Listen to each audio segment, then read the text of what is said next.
안녕하세요, Cloud입니다. Hey guys, Cloud here. Today I'm super excited to have Langaholic on with us. You guys might know him from his Twitter. He's quite active on there.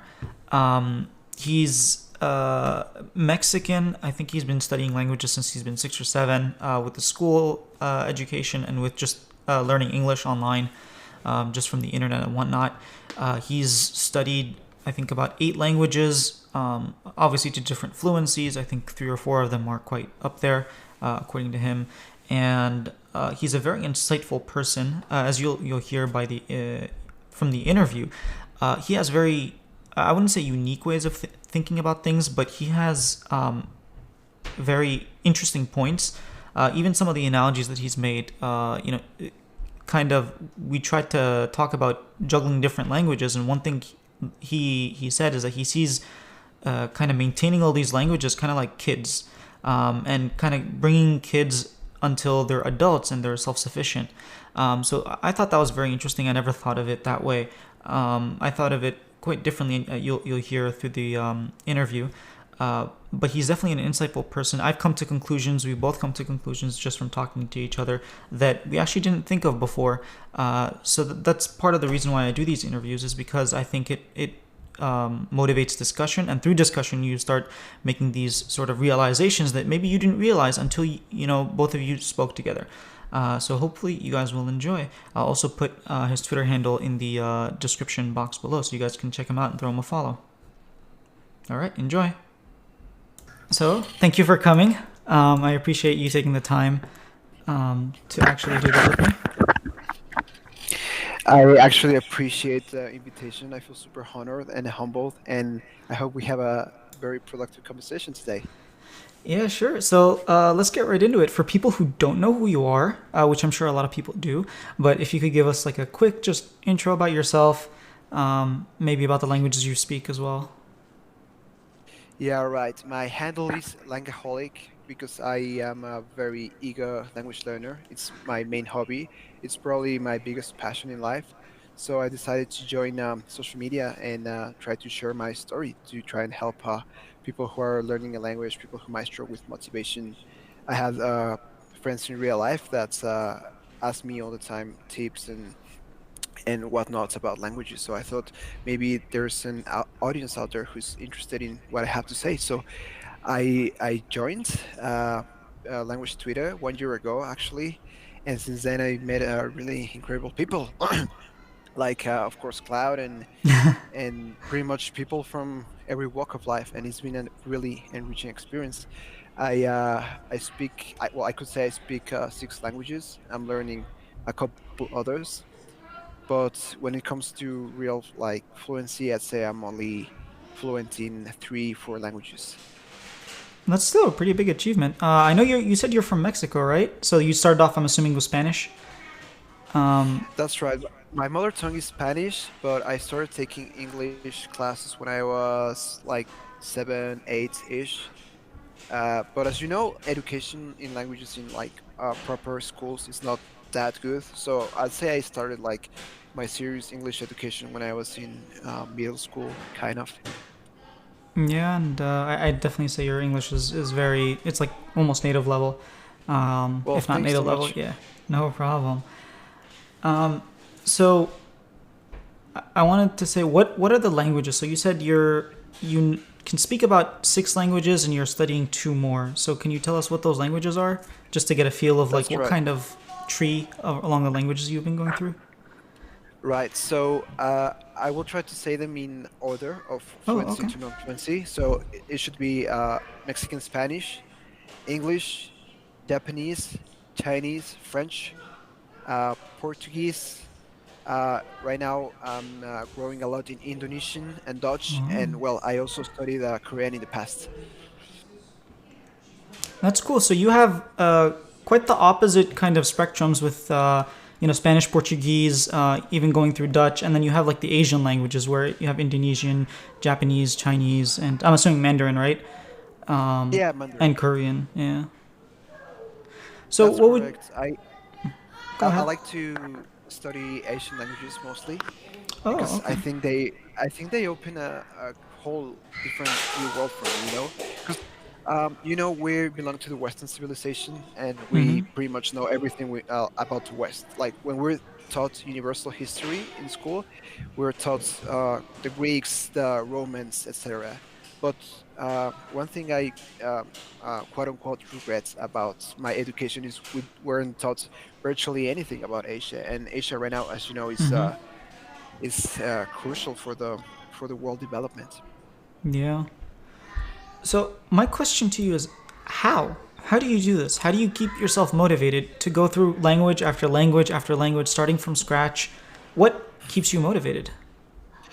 Well, I've been incredibly lucky to had the opportunity to live in China, Korea, and Japan, Oh which, wow. of course, in itself, it's a great motivator because you need it for your daily life. You need it to survive, so to speak, Mm-hmm. right? So I've been incredibly lucky in that sense. But when it comes to other languages that are not really in my daily life, like Indonesian or Dutch, I guess what motivates me is my past experiences with native speakers, my past experiences traveling, and a lot of interest in the history of these places as well. So I would say it's a very varied source of motivation. Yeah, I'm sure you need a lot of motivation. I mean, the number of languages you mentioned is almost the number of fingers I have on my hands. So it's definitely not a few languages. What would you say was there ever a point where you just didn't want to learn a language, or like you just felt completely demotivated, or was it always like I love what I'm doing, I'm just gonna keep doing it? That's a great question. I've seen a lot of people in language Twitter talking about language burnout, Uh huh. and I definitely get that. I used to get that a lot during quarantine. Quarantine was a Yeah. rough time for everyone mentally, and there were many days I just woke up and said, like, you know what, I'm not feeling it. I'm not gonna study anything. I guess my longest streak not learning a language was 1 week during quarantine. I wasn't really feeling myself. But aside from that, I'd say the advantage of learning multiple languages is that you have many like kids to maintain, so to speak. I So see. if I would get bored with Japanese, I would just jump into Indonesian. If Indonesian is boring that day, I would just jump to the next one, and so on. That makes sense.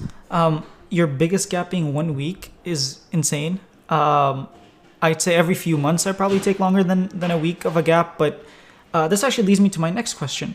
The way I do my language is if it's fun, I do it. If it's not, I just don't. In general, I find it fun, so I do it.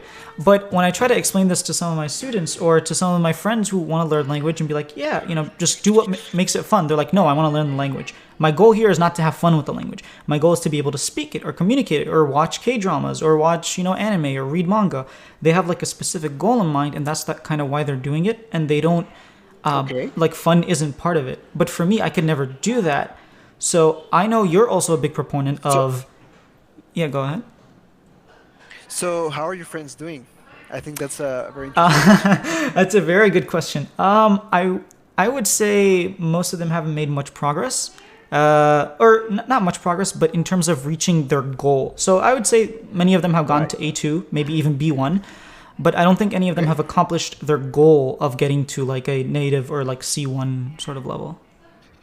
Right. Well, so I'm a big proponent of enjoying the process, having fun while doing it. As I told you in the beginning, I like languages are my biggest passion, and it's not because I get happiness from being able to speak a language, but it is because I get happiness from the process of learning, making mistakes, and eventually improving. I love the sense of improvement. I think there's a point where personal, more like inner game comes into play. But I really believe that your day to day is the way you should learn a language. Like what I mean by this is not focusing on the goal itself, but like on actually enjoying every single lesson you have, every single interaction you have, every single little miss, every single little mistake that you make. So what does that look like? Like you open up a book, you decide you're gonna learn Dutch. And how do you take Dutch from being a foreign language that you want to learn to something that you're enjoying doing? So the thing is, motivation plays a big part in this because I'm learning. In the specific case of Dutch, I'm learning because many of my friends speak Dutch as a native Hmm. language. My girlfriend speaks it at a B level. Hmm. So for me, it's a language that's relevant, right? So once you have native speakers around you, the language cannot escape you. You know, like you have Hmm. to practice it even if you don't want to. And so the way the motivation never goes away is just by surrounding myself in environments that I want to use the language in.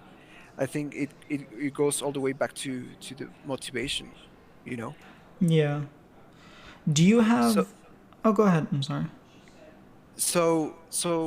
in the specific case of Dutch, if you want to get very tactical, what I do is pretty much text my friends every now and then, half in English, half in Dutch. So most of the time they understand, so that's great. But when they do not, and they give me feedback, that's exactly when I learn. Hmm. I see. Yeah, I did the same thing with Korean where I would be texting half in English, half in Korean. And then the times where they wouldn't understand what I say were the times where I'm like, okay, I need to like learn maybe what this word means or this kind of grammatical principle. Right. So I know what you're referring to. So I have a like a mantra in my Hmm. head, which is if you're not making mistakes, you are not learning. So the more Perfect. mistakes I make in a day is how I measure my language learning success. If I just go to bed and I think I didn't do mistakes in the language, I was like, did I really learn something, or was I just like Hmm. warming up my head? You know. Yeah. So in a very personal opinion, very personal basis, I measure my progress with mistakes. Yeah, I love that. I say that to my students as well. Sometimes, especially in the very beginner levels, they're very hesitant to say something. It might be a simple sentence, but they're like, they're thinking about it, but they don't want to say it because they don't want to be wrong. And I tell them, Yeah, look, yeah, if you were always right, I wouldn't be here. Like you wouldn't need a yeah, teacher if you were exactly, always right. So just make the mistake. exactly. Yeah, I think that comes from a very like deep place where I don't know in like maybe a family environment, society environment, you're punished for making mistakes. Hmm. But I think it's just a matter of like telling new people that are new to this that it's completely okay, that no one's gonna die, like it's gonna be all right. I think people just need the confidence to have the safety in their environment so that they can get used to making mistakes and well eventually improving. Yeah, thinking about it, like in school, you lose points if you make a mistake. So it makes sense Right. that it's kind of ingrained into people that they don't want to make some sort of mistakes. I never thought about that, but that's quite interesting. That's actually a great point. I never thought about the school system being, I mean, directly responsible of this, but I think you make a great point here. And I think, well, I'm not gonna mess with how education is given nowadays, but I, I I think you hit the nail when you said it's ingrained upon us. Yeah, I've had some teachers that I was just thinking about it, that they really kind of defined what I wanted to do with my life. And it's very interesting. Some of them were great at what they did and they truly felt passionate about teaching what it is that they know. And that's one thing that I kind of want to emulate. And it makes you think, why are there teachers that can take a topic and teach it differently than other teachers? And it just sticks more with the students. Is it the difference in the teacher, or is it the difference in the way the education system works and only the people who break out of it kind of, make a more influence? So one of my goals in life is to actually kind of change the educational system here in the United States, Right. because I think that there's a lot of work that can be done. And just talking about language, I Absolutely. found another reason why it can an effect that it can have in your life that you don't really notice. Absolutely, man. That's an incredible life mission, honestly. I think the way education is nowadays, like given, I think it's broken to a certain degree, you know? I Hmm. think I don't know. I'm probably going out of my lane here, but I think that education should give confidence to people, not take it away from them. Hmm. Yeah, that makes perfect sense. Have you learned any languages through the educational system? Just out of curiosity, like. I I, I have learned. Well, in Mexico, it's a kind of different system. You have public schools and private schools. I was lucky enough to go to private schools my entire life. Mm. So in the particular case of private schools, it can be hit or miss. It can be really good Mm-hmm. education or really bad education. And I think in my elementary, well, actually throughout all my education, I received really good English classes. I received French classes in high school. I think they were okay. I have received Portuguese instruction in university. I didn't learn much, to be honest. And honestly, my biggest takeaway with uh, language education in universities or schools in general is that they are not great. I had conversation with a lot of people who also undertook language education in the university system, and everyone agrees that it's just not personalized enough. Mm-hmm.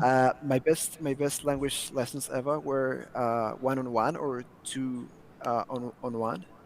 And I think the reason is you get a teacher entirely committed to yourself. Mm-hmm. And I think of course, that's not always easy to get. I know it's expensive. I cannot afford it for some languages I study, but I think it's the kind of education that pays the most.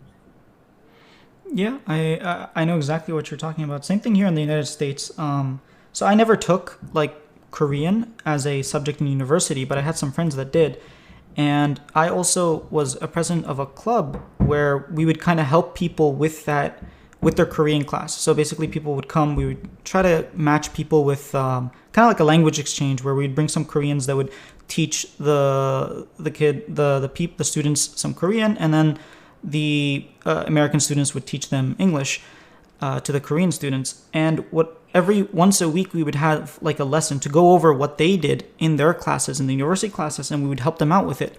And one thing that you notice is they get no practice. It's kind of just like going through the lesson. Okay, this is how you say this, how you say that, and then they move on. And it's like I Right. never took a class, and I could find that on YouTube. This is not why we're paying the big bucks. Like we want a more I personalized completely kind agree. of, you know, where are the activities, where are the like group work, really putting in the effort to kind of get the students to engage with the language and not just like kind of passively absorb it.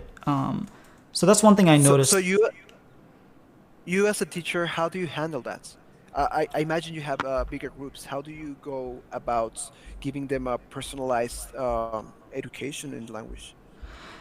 So I don't like group work, so that's why I kind of stopped doing it. But I did have classes of like 30 plus students, and what I'd end up doing is I would have to like split them up in groups, and maybe once like every couple weeks we would learn like something new all together. And sometimes people already knew what I was talking about, but it would still be a good kind of refresher. And one thing that for the more advanced students, it would be at least practice for them to kind of teach or not teach, but interact with the same sort of content. So if I teach, today we're going to talk about adjectives and how to use adjectives, I put them in pairs, and then I would try to get them to make words, make sentences using the adjectives that they've learned. And then I would have them switch up the groups, and then I'd have them do the same exact thing.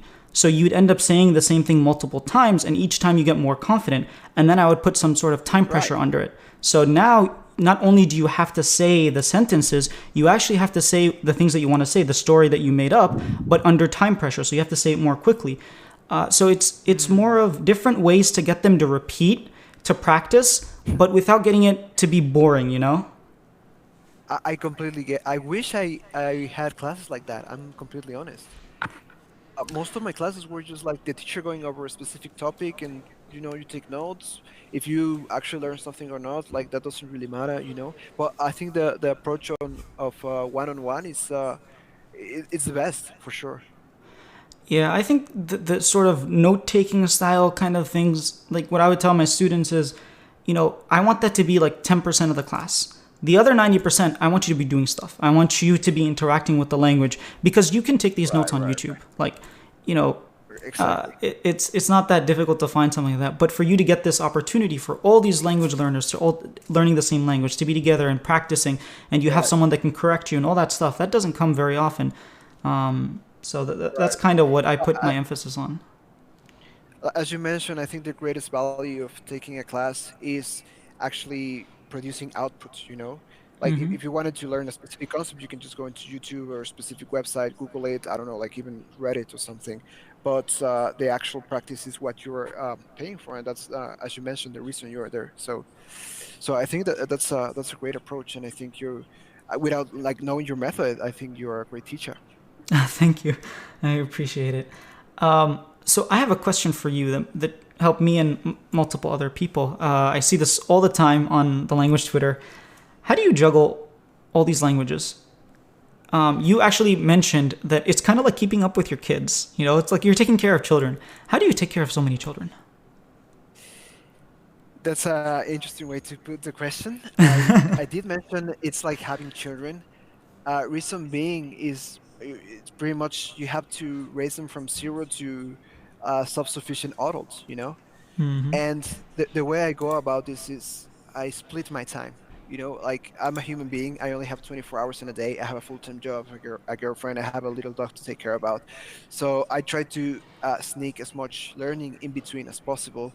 But this is only possible by setting a specific pair of languages to focus on a day. For example, this past week I've been studying only Chinese and Dutch on my free time. I would love to study Korean. I would love to study Indonesian, but it's just the paradox of time. You know, it's like the cost of Mm-hmm. opportunity. And the way I think about it is, of course, I don't have enough time. You know, like, but the way I think about it, I rephrase the question, or I rephrase the way I think about it. I don't say I don't have time. I say this is not a priority for me right now. And once Okay. you rephrase it like that, you you shuffle your languages by importance at the moment being. You know, like for example, Indonesian. I love Indonesian. I absolutely fell in love with the country, the people, but to be realistic, I'm not gonna be able to go to Indonesia in a year. I'm definitely not gonna have, like meet many Indonesian people from now. I don't have a Indonesian exam coming soon, so I can just leave it on the back burner, you know. Mm-hmm. But Chinese is like my main life goal, and Dutch right now is very relevant to me. And who knows, I might be going to Netherlands quite soon. So I I prioritize my languages based on that criteria, and then I just attack them, attack them, attack them. In the new case, I get bored of Dutch, whatever. I can just again sit down and think about my priorities and choose my two languages for the rest of the week and just attack them. That's an interesting approach. I would definitely say that I wouldn't have thought of that. I I'm quite different. I can't do that. I can't just juggle languages. For me, it's like you start learning the language and then you just keep learning it. And then if there's another language that you want to learn, well, it's gonna have to wait because you're busy learning languages. It's kind of Right, simplistic. It's kind of just like straightforward. It's like okay, kind of like a backlog, you know. Just put the things in queue, and once something finishes, the next one takes its place. But I know a lot of people they enjoy the process of dabbling into different languages or going between different languages. I know like some people they split it up into like halves. So like the first half of the year I'm going to study these languages. Second half of the year I'm going to study these languages. And I wanted to right. see kind of what you do with your time. I hear this a lot from language learners. I think it's the most common approach, maybe I would dare to say, to focus on a specific language, and once you're confident enough, just jump to the next one.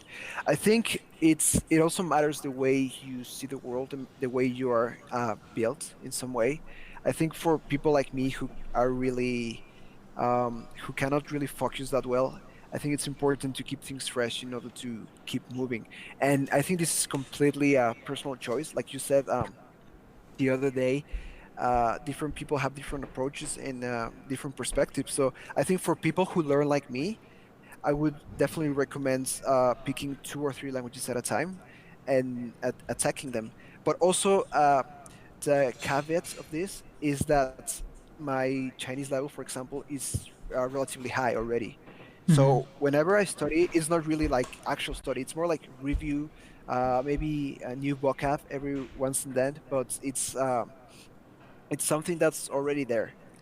And so when I say I study two languages, in reality, I study like one and a half languages. So I study Dutch in this case, like sit down and take notes of the grammar and stuff. But when I say study Chinese, I mean more like some space repetition, some sentence mining, something more passive. Yeah, that makes sense. I actually like to kind of, in my head, I categorize people like you're either like kind of the wind, where you blow ever which way and you just kind of go with the flow. Wherever the wind goes, you go. Right, And that's right. kind of why I think of your kind of approach. And then my approach is more like the water. It kind of just flows downstream and it just goes straight downstream. It doesn't have That's too very many, poetic. changes in direction or whatnot. But it's just kind of people are like that. Like some people, they can start a project and they just work on it until they finish. Other people have juggle 6, 7, 8 projects. They move back and forth. That's just how they live their lives. And you should definitely learn the language the way that fits you. There's no like one size fits all. It's however you. And also, Um, mhm. also I'd say that the moment in life you're at also matters. Because, for example, I started learning Chinese back in 2011. And from 2011 until 2016, I learned only Chinese. Like, it was my main dish every day, and I was completely obsessed with Chinese. What happened eventually is that life took me then to Korea and then to Japan. So, because of my life circumstances, I was kind of like, quote unquote, forced to learn new languages. So, and if it wasn't for that, who knows? Maybe I would have stuck around with Chinese for a longer time. So I guess there's like these personality parts involved, but also like your circumstances in life. Also, it's not just about the circumstances. I wanted to make this point earlier. I have friends who have lived in Korea for longer than I've studied Korean and came back to the Right. United States saying less words than I learned in a year, barely being able to say anything. And it's No, I sure you got the it's the most common opportunity, thing, but you didn't use it. Yeah, right? Like I know so many people who went in exchange to, I don't know, to Korea, China, Japan, and came back just able to order food, and that's it. Asking for the exactly. toilet. Yeah. Sometimes not even that. And I of course I don't look down on that, but as you mentioned, like it's also life circumstances, but also like, do you really have the motivation? Do you really have you know um, the urge? Does it really come from your heart to learn a language? If not, then you're never gonna learn. Yeah. I totally I, agree I, with to- that. yeah, it's a multifaceted kind of thing. Apparently, it's great to see all sides of it. Yeah, and that's why having something that you enjoy when you do it kind of really makes it easy to stay motivated. Like for me, Japanese was very easy to get into because I love anime. Korean was really easy to get into because Right, I love manhwas or like webtoons. So it right, just makes it easier, like something I can always come back to. Even if I take a break from Japanese, I'm always going to end up reading a manga or watching an anime, and then I'm going to end up getting back into it. right. 100% agree. Like I decided to stop learning Japanese when I left Japan like 6 months ago, but still Japanese has a way of finding me, because I also appreciate manga, I also appreciate anime, so it always just stays relevant. And to be honest, also the reason why I started learning Japanese was that kind of media, that kind of escapism, that it's just going to be there for the rest of my life. So I completely get that, and I completely get why people would not get hooked into any language whatsoever. Yeah. Well, that was very informative. Thank you so much for taking the time. If there's anything else you'd like to add, something you feel like you wanted to touch on, but we didn't get the chance to, feel free. Oh, we talk about a lot. I just wanted to ask more about your Korean podcast. So I was looking at your episodes earlier, Uh and huh. they seem to be quite focused on Korean, but apparently you're taking a more holistic approach now with interviews and stuff. How that came around? So when I called it Cloud's Korean Podcast, I knew I was doing a disservice to the name because I didn't want it to focus on Korean, but I couldn't think of a name, Right, so I was like, okay, Cloud's Korean Podcast. Um, because I was teaching and studying Korean at that time. So I was like, right, right, that right, name kind of it has a ring to it. But my goal for the podcast was more to talk about language learning in general, with a Love it. specific eye towards Korean, because those are the examples I can relate to the most. Arabic as well, but Arabic less so. I feel like I've learned Korean, and it was very different for me because of just the way the language was. I also lived in an Arab country, so it made it very easy for me to kind of get Arabic. But for Korean, I never lived in Korea. I went to visit Korea for like 2 weeks, but I never Right. had that sort of opportunity of like indulging in the language or immersing in the language. So I had to kind of Mm. put in the extra effort to kind of understand the language. And so I feel like I have a more a different take on Korean, and so that's why I picked Korean. Um, but yeah, it's I definitely wouldn't want to limit it just to talking about Korean. I think all languages have their time and space. Um, I agree. so that's Yeah. kind of what I wanted to do with my Actually, podcast. as I mentioned before, the reason I started learning Korean was mostly my situation at the moment, and I even learned Hangul in 20 minutes because I was supposed to go on exchange to Paris, but because of some terrorist attacks, my exchange was moved to Oh, Korea, right? yeah. So because of that, I had to prepare, like mentalize myself for Korea like almost immediately, and I started learning Hangul in I think it was Memrise, and Hmm. it took me.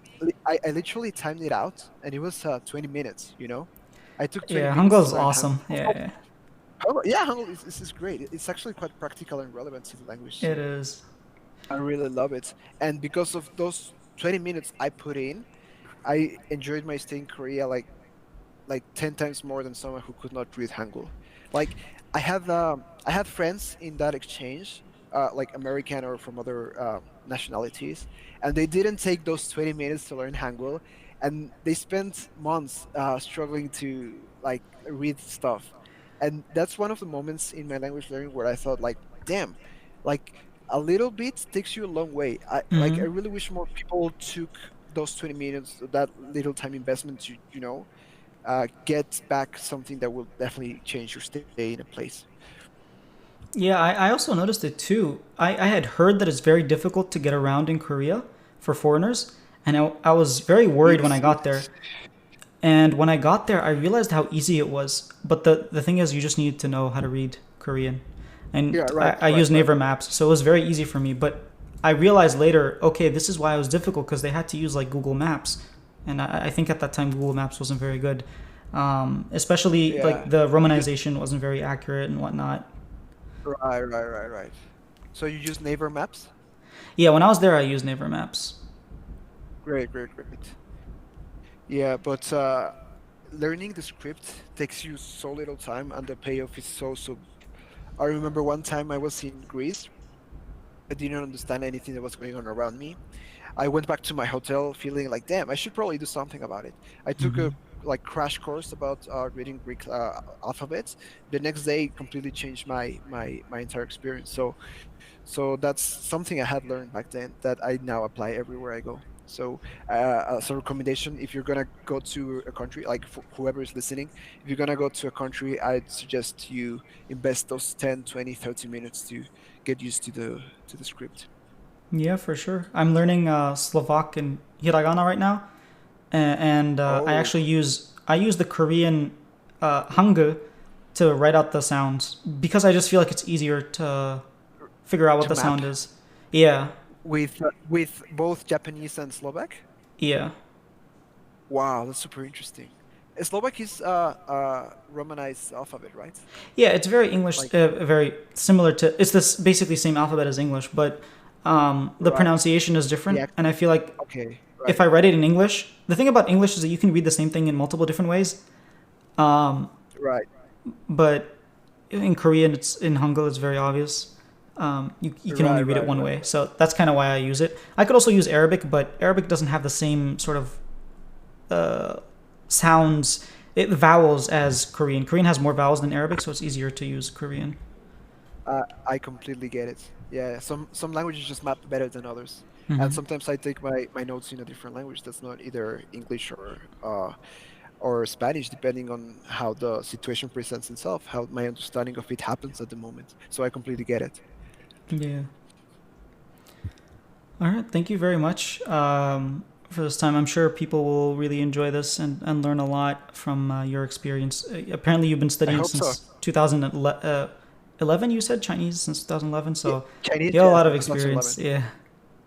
Yeah, but actually, I learned Japanese in 3 years at a good level. But Chinese, it's taking me like almost 10 years now, and I still don't have that level in Japanese. So I learned that Chinese is actually quite hard Yeah, it's one of the harder languages for sure. for sure. All Well, right. thank you very much for having me, Thank you and it for was being a on. pleasure. And I hope this has been valuable for people. Yeah, I'm sure people will find it very valuable. Thank you very much. Well, thank you All so right. much. All right. Have Bye. a great one. You too. Bye bye. Bye.